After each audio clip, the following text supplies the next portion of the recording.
You're listening to Civic Media. You can tune into any of our live shows on any radio station across the state with the Civic Media app. Find us in your phone's app store and listen anytime, anywhere.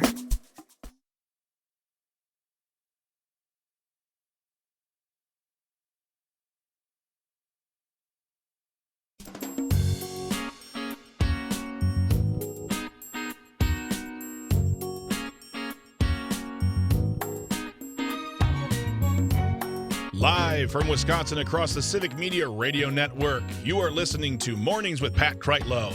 Now sitting in for Pat Kreitlow, Matt Rothschild and Angela Lang.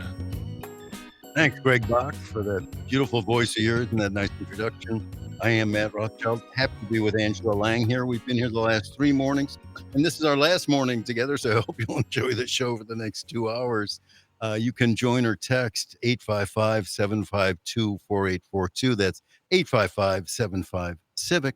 And right now we're joined by a tremendous guest. His name is Jeff Mandel. He's the executive director of Law Forward, this public interest pro-democracy law firm here in Wisconsin, which has done so much over just its first couple years in helping Wisconsin get fairer maps and flashing a spotlight on the false electors and putting the heat on the false electors, putting the heat on Michael Gableman. I mean, they've just done a tremendous amount of work with a small staff and just getting up and running. It's really it's an amazing record. Jeff Mandel, welcome to the show. Thanks for having me. It's great to see you. Well, I wanted to start off just to get your reaction to what's happened to Judge Dugan, to her arrest, and how you put that in perspective, what you make of that. It's really interesting. I think it's deeply unfortunate. I don't know all of the facts. I'm not sure any of us really does know exactly what happened in the courthouse that morning. But what we do know is that this is really a remarkable example of federal overreach and an exertion of federal power that we don't see very often, to arrest a judge, handcuff them, and march them out of a courthouse. Right. And the information that we've seen thus far from the government is very, very thin. And it is hard to see on those facts that this is worthy of the kind of departure from our norms and traditions that we see here. So I think it's deeply concerning. We might learn a little bit more this morning in court when Judge Dugan appears. I was glad to see the paperwork yesterday that Judge Dugan's attorneys filed, pointing out how much this is a departure from the way that we usually understand federal government to work. And I was really impressed with the way that they took a terrible decision last year by the US Supreme Court to grant then former President Trump complete and total immunity for certain official actions. And they tried to turn that around and make make a purse out of a sow's ear, as it were, and say, well, if it's good for him, then it has to apply to other people, other officials as well, and the court needs to take that into consideration. So I'm interested to see what happens, and they drew a good, careful, thoughtful judge in Judge Edelman, and I think this is going to be fascinating and important. And I'm glad that the national media has continued to focus on this, that this wasn't a flash in the pan that then went away, but that we're continuing to see sustained focus on this issue, because it's very, very important. I had And MSNBC texting me that day and was like, I saw Kash Patel's tweet. What is happening? And it was like 9 something in the morning. I was like, this is what we know so far. She's got a hearing at 10:30. She was picked up around 8:30. And so I was like giving him information like all day and, connecting him with other folks. And I was too very pleased, because I think right now, we talk about how they want to flood the zone. If they overwhelm us, some of the big things they're trying to bury, and I think this is one of them. And I'm glad to see that, press continue to follow this story. I'm curious of like, what do you think the long-term impact of this? Because I think, I know a lot of lawyers these days, a lot of great lawyers, and it feels like there was almost like a chilling effect. Like we knew that the Trump administration was going to do these things. They'd written it out. But even if her case does get dismissed. Like, what is the signal it's sending, and what does this mean long term for folks, and how we're trying to function in a semi democracy right now? I think you're exactly right, Angela, that for the administration, it's less about winning or losing and more about intimidating people and trying to prevent them from doing their jobs, to prevent them from doing what they think is right, to prevent them from taking a careful look at the law and thinking it through and standing up for what they believe the law is. The administration, which itself takes untenable legal positions all the time and is constantly pushing the envelope, is trying to make sure that there are fewer and fewer people willing to stand up in opposition to that. And one of the things, in addition to the fact that the media continues to pay attention to this case, and that is, I think, good and inspiring. But another thing is that we are seeing conservative attorneys being willing to represent Judge Dugan. So yesterday's motion was filed by Strang Bradley, a distinguished, well-known, excellent criminal defense attorneys here in Wisconsin who are part of her team and are well known as liberal. But Steve Biskupik, a former U.S. attorney in Milwaukee, who was appointed to that position by George W. Bush, and is a well-known conservative, was actually one of the defense lawyers in our case against the fraudulent electors. But he Mm. is standing up and defending Judge Dugan, and I'm pleased to see that. Paul Clement, former Solicitor General of the United States, a native Wisconsinite, who has become one of the foremost attorneys in Washington, D.C., and is quite conservative. Again, a distinguished member of the Bush administration, standing up and joining the Dugan defense team. And I think that is also a really good sign for the rule of law. Mm. And it's also a signal to the Trump Justice Department that they're not going to have an easy road ahead. They're not going to have an easy road at trial. If there's an appeal, Clement, former Solicitor General, is probably one of the best lawyers in the country on appellate law. And so they're going to have a tough road. Maybe they don't care.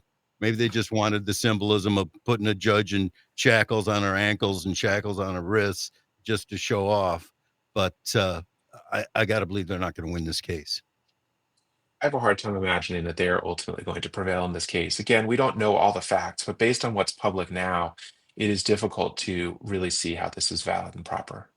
Jeff, you mentioned Trump pushing the envelope. That's kind of putting it mildly, and not as a criticism to you. But how close are we to this constitutional crisis? Because in my mind, we're there already. Because it seems to me he's been flagrantly disobeying the courts, especially on the Abrego Garcia case, where they're supposed to facilitate his release from that prison in El Salvador, and they're not doing jack about it, as far as I can tell. And one administration official after another says he'll never set foot in the United States again, or if he does, we'll ship him back. What do you make of all that? Well, I think you're right, Matt. I think we're teetering right on the edge of this constitutional crisis. The Trump administration, in a way that is, I believe unprecedented in our history, has a flagrant disregard for both the law and the courts. And it is one thing for an administration to say that they disagree with past administrations or sort of majority understandings of longstanding law, and they're going to try new things. We saw some of that in the first Trump administration, but it's another thing to do that in a flood the zone kind of way where you're doing it everywhere all at once, and also disregarding court orders when the courts try to rein you in and say, no, no, no, that might be clever, but it's not correct. That's not what the law means. It seems to me that the question of whether we are really in a constitutional crisis or just on the verge of one is largely about the US Supreme Court. The court orders that you're talking about, that the administration has been contemptuous of and largely defied, have mostly been lower court orders.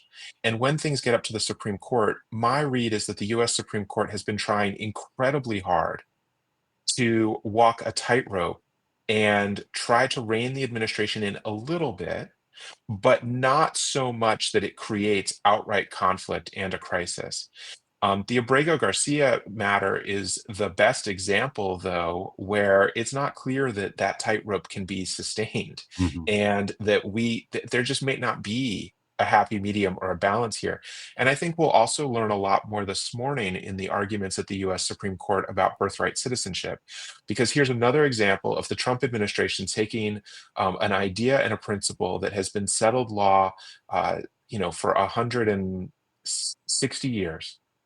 There's never really been any serious question about what the 14th Amendment means, that people who are born within the territory of the United States are therefore citizens. They are taking a radically different position. But today's hearing is in some ways less about that than it is about whether federal district court judges, that is, federal trial judges, have the authority to issue orders that really bind the administration, or whether they're only about the specific plaintiff in that case.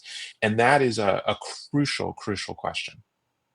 So what happens if the Trump administration keeps ignoring decisions at the federal court, trial level, or at the U.S. Supreme Court level? Let's just say, like Stephen Miller says about Abrego Garcia, the courts have no role in deciding. This is the presidential authority, and they can't tell us what to do. Then where are we? Well, that's the $1 million question. I mean, that's the question on which the future of democracy hinges. And if I try to be generous to the current U.S. Supreme Court, which at times can be difficult, but I think that they're trying to pick their fights very carefully, because they recognize that the only thing they have in their corner is public support. And so they want to pick a fight at a place that they think the public will be with them, because they're going to need that support if the administration just follows the Stephen Miller path. But didn't the chief just give Trump a blank check in the immunity decision? And isn't it hard to roll that back right now? I think he did. I think it is very hard. My guess, I don't know this, but my guess is that he didn't think Trump was going to win when he did that, and that he might have thought about that differently if he thought that Trump would again exercise control over the federal government. Well, we had Trump thank him in person at that kind of State of the Union speech there, and says, I remember this and thank you. I mean, if he did think Trump was going to lose, he was being very naive, just like the FBI director was being very naive when Hillary Clinton was running. And those are two mistakes from very senior officials in our government that have had some very grave consequences. True. And yeah, go ahead. just quickly on that, I just want to say, not only are you right about that, Matt, but to call back to that moment at the president's address to the joint session of Congress, where he stopped with the Chief Justice afterwards and said, "Thank you, I won't forget what you did." It is pure mobster behavior, in the same way that 2 weeks ago or a week and a half ago, the comments from the White House lawn by Tom Homan, the administration's border czar, threatening our governor here in Wisconsin, was pure mobster behavior. This is not the way government works. This is not the way government is supposed to work. This is banana republic stuff, not a real democracy. And so, the question about when we hit a constitutional crisis and what precipitates that is, will it be something that people will fully recognize and refuse to accept? Because we are quickly getting to a point that's the question. What will the public accept? And we can't accept this pure mobster behavior. We can't accept a president who refuses to obey a court order coming from whichever court, but especially from the U.S. Supreme Court. And my feeling is we're going to be there sooner than later. Jeff Mandel is the executive director of Law Forward. He's going to stay with us after this quick break. We're going to talk about a lawsuit he's bringing here in Wisconsin to give us fusion voting, the right to vote for a candidate on a separate party. And he'll explain all about it. We'll be right back. Mornings with Pat Kreitlow.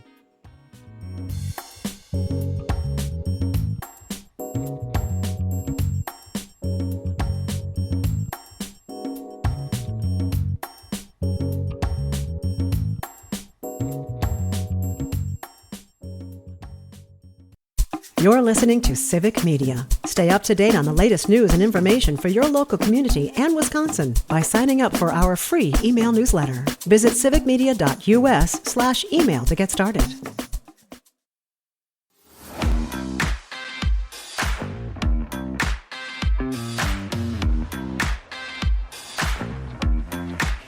Welcome back to Mornings with Pat Kreitlow. I'm Matt Rothschild, co-hosting today with Angela Lang, as we have been all week as Pat's on vacation. And we hope you'll join the show by calling or texting 855-752-4842. That's 855-75-CIVIC, as we're broadcasting all across the Civic Media Radio Network. And we still have Jeff Mandel with us, which I'm grateful for. Jeff Mandel's the executive director of Law Forward. And right before the break, I was trying to introduce this concept of fusion voting, which you have brought a lawsuit about. I didn't do a great job of it, so I'm going to throw it to you, Jeff, to explain what that lawsuit is all about and what fusion voting's about. Sure, thanks. Fusion voting is an electoral reform. That is, it is a way that would change how our elections are run and administered. And the goal of bringing back fusion voting is an old idea from our history, and I'm going to talk about that in a minute. But the goal here is to empower voters and to try to break what social scientists and political scientists call the two-party doom loop. The idea that the Democratic and Republican parties are so powerful that they crowd out all other political parties, and we see greater and greater polarization. This is something that is rich, particularly in Wisconsin history. But if we go back, and I'll try to be quick about this, if we go back to the mid-19th century, to before the Civil War, there were two major political parties in this country, the Democrats and the Whigs. And the major issue roiling the country, appropriately, was slavery. And the Democrats were pro-slavery at that point. The Whigs didn't really have a party position, and different members of the party took different positions. And so what you saw growing up were a whole bunch of small abolitionist parties. And those parties in the 1850s came together in Ripon, Wisconsin, at a small schoolhouse, and they created the Republican Party. They said, we're going to pool our resources, but they didn't immediately run people as Republicans. What they did is they cross-nominated. So people from the Free Soil Party said, well, we're going to have a candidate run for this position, and the Liberty Party, you have somebody run for this other position, and our people will vote for your person, and your people will vote for our person. And that was really typical. This was a huge part of how 19th century American politics worked. The major players at the Wisconsin Constitutional Convention in the 1840s were actually not Democrats or Whigs. They were members of smaller parties that cross-nominated each other. And so what fusion voting does is try to bring that back. It says that one candidate for office can appear on the ballot multiple times because if they're nominated by different parties. So you could have a candidate who is a Republican, and that same candidate for governor or for Senate or for any other partisan position could also be nominated by another party. Let's call it the Conservative Party, and you could vote for that person on the Conservative Party line. And when the election is over, you just add up all the votes that each person got, and whoever got the most votes wins. But it's a way of trying to empower individuals to create new parties and to break out of one of the things that's hampering our politics, which is the suffocation of our two major parties. There was an argument before the Wisconsin Supreme Court a few decades ago. I know Joel Rogers at the University of Wisconsin-Madison helped with this lawsuit, but they lost on one case at the Wisconsin Supreme Court. What gives you hope that maybe this time it'll work? Sure. And just to finish the history, and I'll come back into that piece, what happened was after the Republican Party really consolidated control in Wisconsin, the Republican Party became a major national force, right? Abraham Lincoln gets elected to the presidency, and the Whig Party dissolves. We don't really hear about the Whig Party after the Civil War. And across the country, in almost every single state, whatever the dominant party was, so in the North, essentially the Republican Party, they made fusion voting illegal, so no one could ever do this to them. In the South, the Democratic Party, they made fusion voting illegal, so no one could ever do this to the Democrats. And so in almost every state in the country, fusion voting has been illegal for a century, and we're trying to bring it back. As you say, there was an effort about 20 years ago to do this. It was done under the federal constitution, and it failed both in Wisconsin and at the US Supreme Court. We are coming under the state of Wisconsin constitution and saying our state constitution confers certain rights. I would also note that those cases, one of the things they said is, we don't need this. Our constitution doesn't demand this because we have a stable two-party system. I would argue that what we've seen over the last quarter century is that our two-party system is much less stable today than the courts assumed it to be then. And so we're going to take a run at this and see if we can bring this back. I don't think it's a silver bullet. I don't think it solves all of our problems, but it is one small piece of trying to make things better and empower voters rather than political bosses. And I know there are voters across the political spectrum who want to see this happen, who are sick and tired of what you call the two-party doom loop, or the oligopoly, as Ralph Nader used to call it, probably still calls it, and to let third parties, fourth parties, bloom again. And one of your arguments, I glanced at your filing, is a freedom of association argument, correct? Correct. People have the right to group together in ways that are effective, and this prohibition on fusion voting makes that impossible. You could imagine a group of Wisconsinites who want to get together and create a party that is more moderate than one of our two major parties right now. You could imagine groups who want to get together and create a party that's more progressive than the Democrats or that's more conservative than the Republicans. You can also imagine groups of people who want together and group together around a single issue.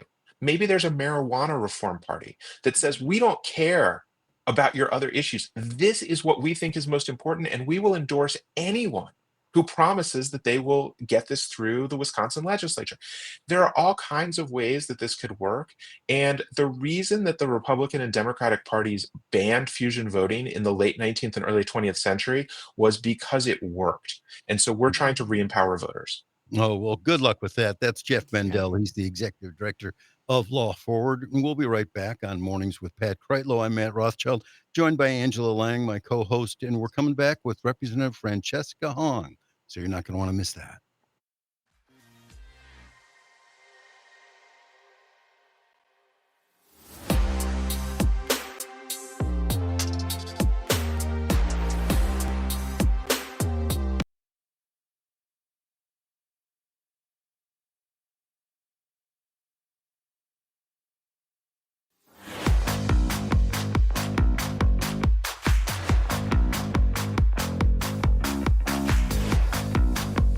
Back to Mornings with Pat Kreitlow.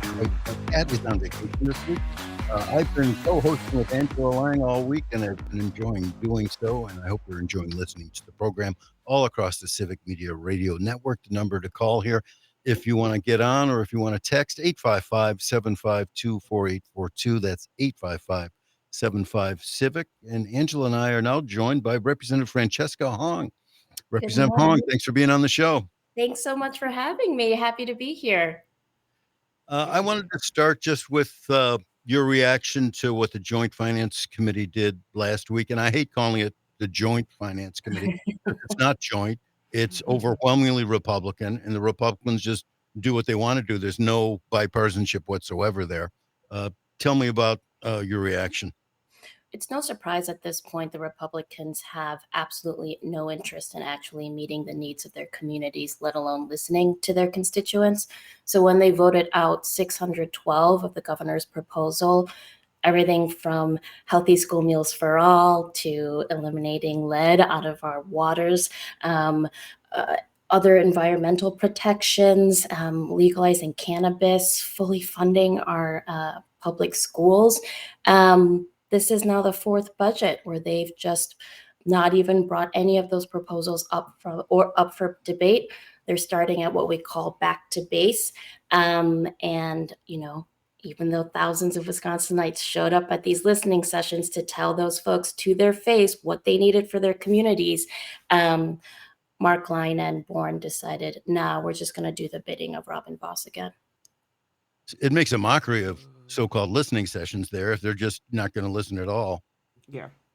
Precisely. Waste of folks' time. Yeah. I want people to, if you're listening and you want to let your legislator know, Representative Francesca Hong just mentioned Senator Mark Line. Here's his email, SEN period for Senator, Markline, MARKLEIN. That's sen.markline at legis for legislature, legis.wi.gov. I'm going to give it to you once more. sen.markline@legis.wi.gov. And you can do the same thing for born. sen.born@legis.wi. Oh, born as a assembly person, so it's rep Oh, I'm dot sorry. born. There you go. Mhm. So that would be rep.born@legis.wi.gov. Give them an earful. It's just disgraceful what they did at the so-called Joint Finance Committee last week.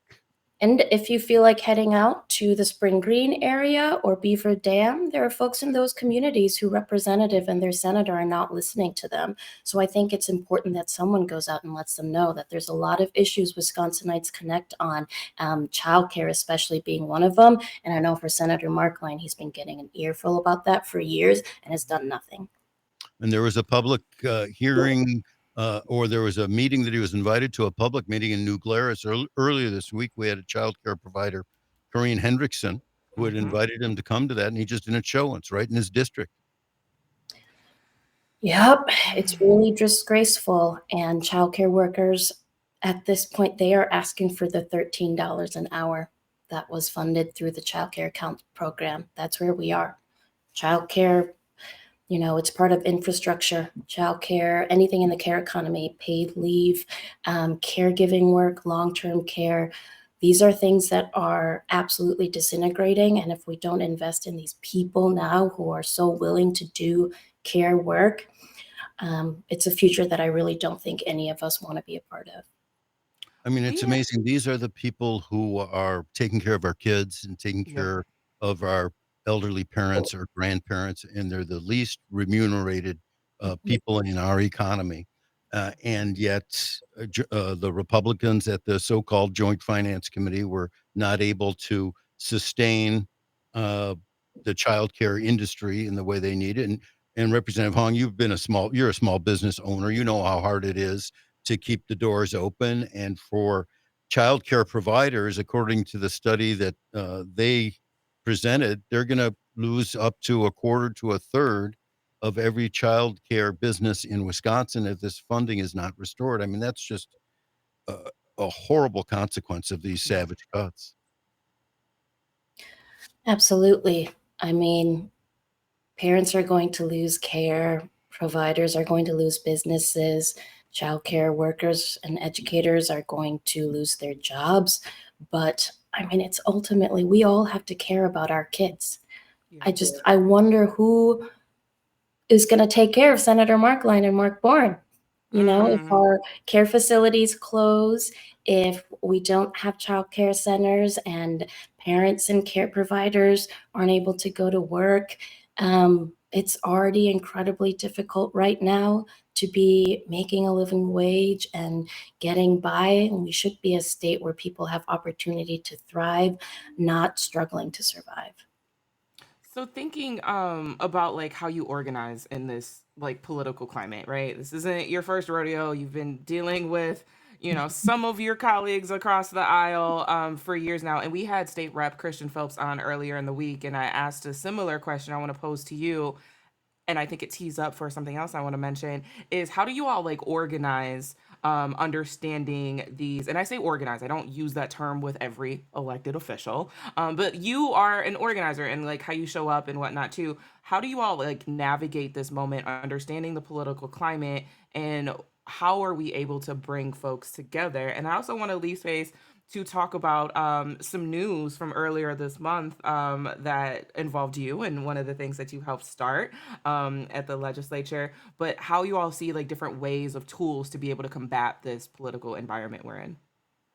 I think every elected official needs to be an organizer. And one of the first things that makes a great organizer is, one, you leave your insecurities at the door, and two, you actively listen. I think it's the first step in organizing, is that you have to meet the folks whose lived experiences are most impacted by policy and oftentimes, too often, power and corruption that's happening at the government level.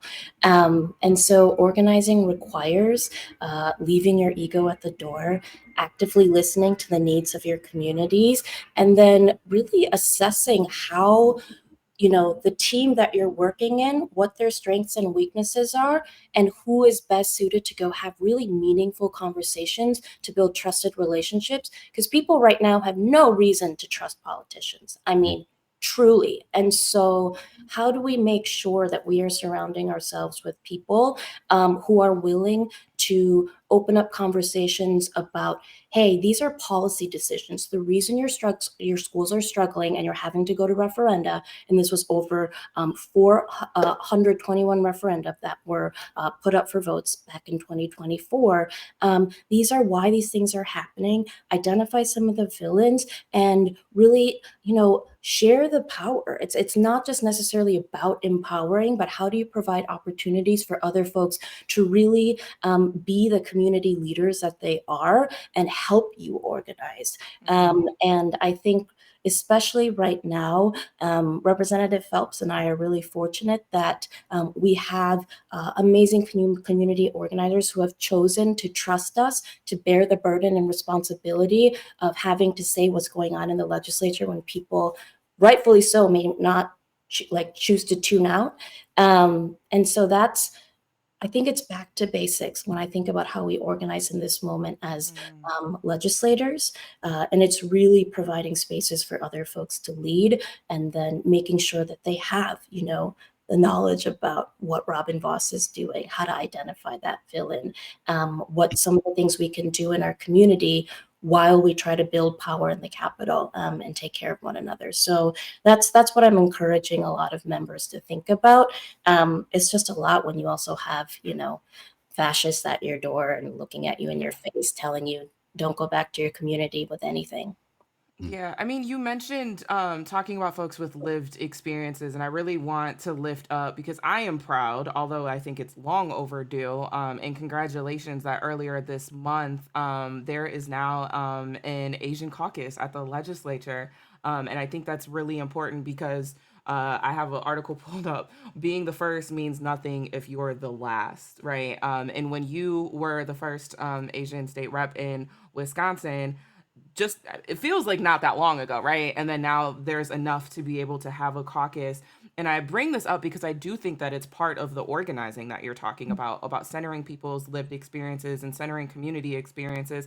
So I just wanted to give you a moment to, one, give you your flowers for being able to help bring folks together and be able to have this caucus, but also your vision and how you think this kind of plays into being able to build as well. Well, I really appreciate that.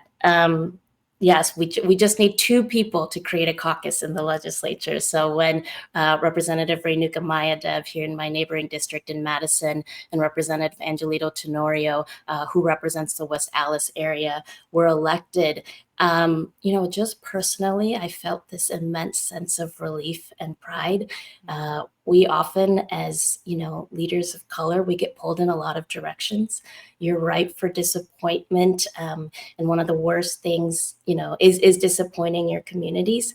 And when there are fewer of us or only one of us, trying to figure out how best to uplift the diversity of your community. The Asian community is one of the most diverse diasporas.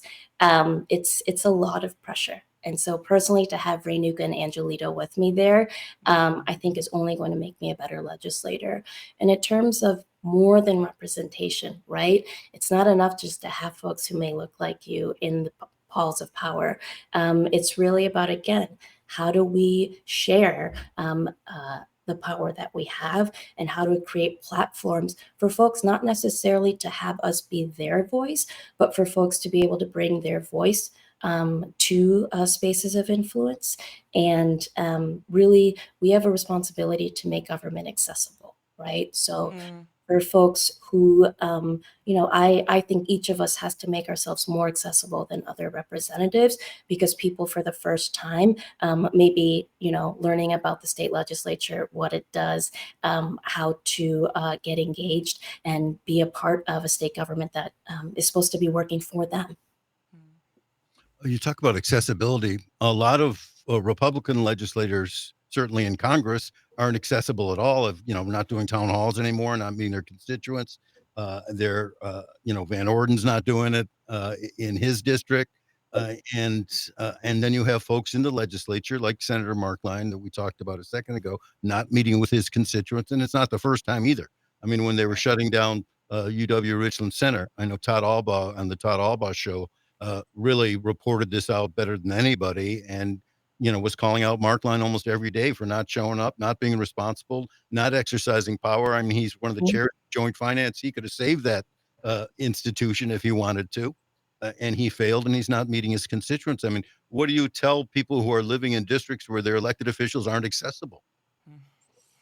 I was in Wautoma and Green Lake over the weekend, and I have to tell you, rural organizers are exceptional, and they are showing up in hundreds, and they don't care if their Republican representative or senator is not there. They are there to share stories. They are there to affirm their neighbors' struggles, but also work together to try to figure out how do we get to Madison and hold these folks accountable at their doorstep. And so I think those folks, I tell them, look to your community. That's good advice. Please stay with us for the next segment. I want to hear from you, Representative Hong, about the Economic Bill of Rights. Yes. We'll be right back on Mornings with Pat Kreitlow.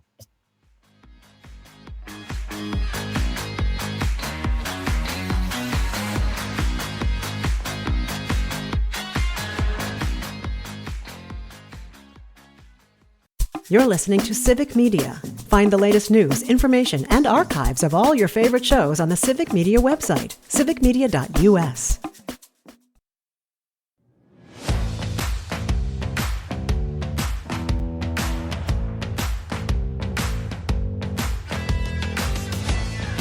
Hey, we're back on Mornings with Pat Kreitlow. I'm Matt Rothschild, joined by Angela Lang, my co-host of Monday, Tuesday, Wednesday, and today. It's been a fun 4 days here filling in for Pat. I hope you've enjoyed it too. If you're listening, 855-752-4842. And we're thrilled to have State Representative Francesca Hong still with us for the rest of this half hour. Representative Hong, in the last couple sessions, you've been introducing a bill called the Economic Bill of Rights. Talk about that. Yes, so stoked that Representative Tenorio and the fellow members in my Democratic Socialist Caucus and I, as well as our Democratic colleagues, introduced the Economic Justice Bill of Rights. So this is actually Assembly Joint Resolution 33. And it's a set of 10 tenets that we believe every single Wisconsinite should have their government provide so that they have the agency and the opportunity to have economic security. Because it's economic security that provides folks freedom, that provides folks safety, and allows them to care for themselves and care for others. So these are things like a right to a living wage, a right to collectively bargain and form a union, a right to a retirement, accessible childcare, high quality public education. I mean, these are things that, almost all Wisconsinites can agree are good things to provide folks so that they can create opportunity for themselves. So if all Wisconsinites probably agree that these are simple, standard, basic things, how come it hasn't been passed yet? Like, what are, and I hate to give space, but I think it's important to name, and we've talked about this with Rep. Phelps, of that, they don't like to hold hearings because they don't want to go on record to say why, right? But I'm curious, your conversations, it can't just be a financial thing because that doesn't make sense. Paint a picture of these villains that you had mentioned, right? And why they are so opposed to basic worker rights and decency for Wisconsinites. Well, because they're cowards in addition to being villains, right? Ooh. I think it's important to recognize that a lot of them aren't, acting on their own, whether you're beholden to the donors that not just give to your campaign, but the campaigns that are financing your campaigns, right? On the darker money side, Speaker Voss has immense power and influence over how each of his member acts. And I think a lot of it comes down to they truly believe Wisconsinites are not united with shared values. They want to divide us. I still believe that's why they didn't want trains. They don't want folks from different zip codes to come together, have conversation, break bread, and realize that, oh, if we all had good public schools, that would probably be good for all of our communities. You're struggling with housing costs. I'm struggling with housing costs too. I would like more small businesses, independent businesses on my main streets. We would love to keep more of those open too. So when the strategy is divide and conquer, the last thing you want to do is talk about what all Wisconsinites want. And then when someone confronts you about it, it's easy to blame the Democrats, right? When we do not have the majority nor the actual power to pass legislation on our own, let alone choose which bills get a public hearing for debate. And so that coward part not only comes from ignoring their constituents and ignoring and refusing to debate, but also not recognizing that you have, like, you're ignoring your own power. You can make different decisions. You can organize your caucus to act differently. You choose not to even try, and then you're going to be a mouthpiece for the speaker. They're the ones who are lacking dignity and thus want to strip it from the rest of Wisconsinites. And Representative Hong, one of the reasons the speaker has so much power over other Republicans there is a campaign finance problem, because they rewrote the campaign finance law in 2015 to allow legislative campaign committees run by the speaker and the majority and minority leaders to collect unlimited donations from people. There used to be a limit as to what people could give to these committees, and now there's no limit. And so the speaker's able to raise unlimited amounts of money. And so if you're a Republican and disobeying what the speaker says, he's going to say, hey, I've got a couple $1 million here in my pocket. I can primary you and you're going to be dead. Isn't that what's going on too? Well, and they get a discount, right? When they have the gerrymandered maps, like, folks really didn't have to do anything, which is why it's wild that they have the audacity to judge and make decisions about work requirements for folks in transition for their benefits, to blame Wisconsinites for not being hardworking, when one of our strongest values is that we all work hard. And I'll also just mention that we can be passing different types of campaign finance laws. We need more working people, single moms, bartenders, organizers, educators, to be able to run for office, but that takes money. You're putting your life on hold to go talk to your communities. We can have policies that help cover living expenses while you're campaigning. It's beautiful to see people come together and offer to mow your lawn or take care of your kid while you're campaigning. But that should actually be part of the process to make our democracy actually stronger, by having working people actually have the opportunities to be able to run for office and it be sustainable. Because a lot of them are like, we're asking people to sacrifice probably much like higher paid work, higher paying jobs in the private sector to come deal with Robin Voss for like $55,000 a year, right? Like, I won't do it. It's hard, but a lot of folks want to do this. And imagine if they had childcare, help with their mortgage, just for while they're campaigning, so they can actually represent the people who have their shared lived experiences. Yeah, we'd have a much more representative democracy that way. Seriously. Representative Francesca Hong, thanks so much for being our guest today on Mornings with Pat Kreitlow. Angela Lang and I will be right back with Dave Zirin, the sports columnist for The Progressive and The Nation. Yes, thank you all so much for having me. It's so good to see you. Thanks, Fran.